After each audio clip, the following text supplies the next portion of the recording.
1 फरवरी को वित्त मंत्री निर्मला सीतारमण संसद में बजट पेश करेंगी। ये बजट सिर्फ सरकारी आंकड़ों का दस्तावेज नहीं है, बल्कि देश की आर्थिक दिशा तय करता है और आम लोगों की जेब, उनकी नौकरी, स्वास्थ्य, खेती और बच्चों की पढ़ाई पर सीधा असर डालता है। इस बार बजट में सबसे ज्यादा ध्यान महिलाओं के लिए होने की उम्मीद है। सरकार से उम्मीद है कि महिलाओं के लिए रोजगार और स्वरोजगार के मौके बढ़ेंगे। स्वयं सहायता समूह और महिला उद्यमियों को ज्यादा मदद मिलेगी।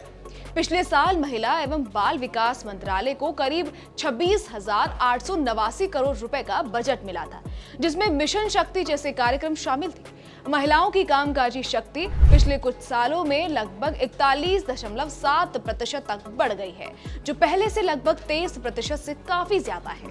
इसलिए इस बार महिलाओं के लिए रोजगार, कौशल विकास और स्टार्टअप सपोर्ट पर और ध्यान दिया जा सकता है। जानकार मानते हैं कि टेक्नोलॉजी, स्किल, ट्रेनिंग और बड़े व्यवसायों में महिलाओं की भागीदारी बढ़ाने के लिए और कदम उठाए जाने चाहिए। अब महिलाएं सिर्फ छोटे व्यवसाय तक ही सीमित नहीं हैं, वो बड़े कारोबार और तकनीकी क्षेत्र में भी काम करना चाहती हैं। किसानों के लिए भी ये बजट बहुत अहम है। एमएसपी, फसल बीमा और खाद बीज की कीमत उनके लिए बड़े मुद्दे हैं। पिछले बजट में सरकार ने कर्ज, सॉफ्ट लोन, बीमित फसल योजना और क्रेडिट कार्ड जैसी मदद दी थी। उम्मीद है कि इस बार इन योजनाओं को और मजबूत किया जाएगा, ताकि छोटे और सीमांत किसान सच में फायदा पा सकें। लेकिन सवाल अभी भी ये है कि क्या ये केवल वादे रहेंगे या असली मदद किसानों तक पहुंचेगी? स्वास्थ्य क्षेत्र भी इस बजट का अहम हिस्सा है।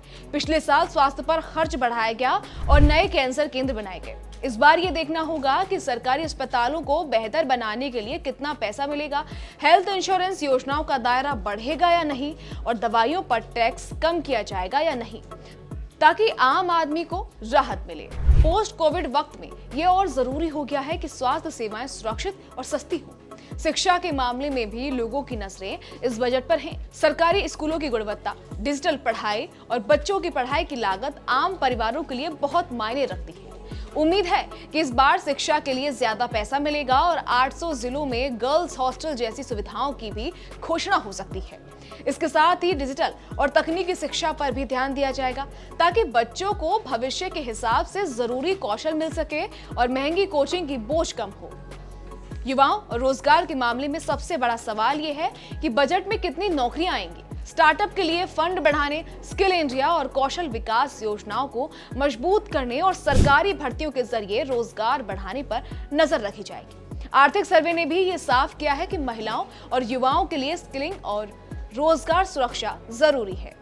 यानी बजट 2026 सिर्फ सरकारी खर्च का हिसाब नहीं है, ये लाखों लोगों की उम्मीदों, महिलाओं के सशक्तिकरण, किसानों की खुशहाली, स्वास्थ्य की पहुंच, बच्चों की पढ़ाई और युवाओं के रोजगार का दस्तावेज भी है।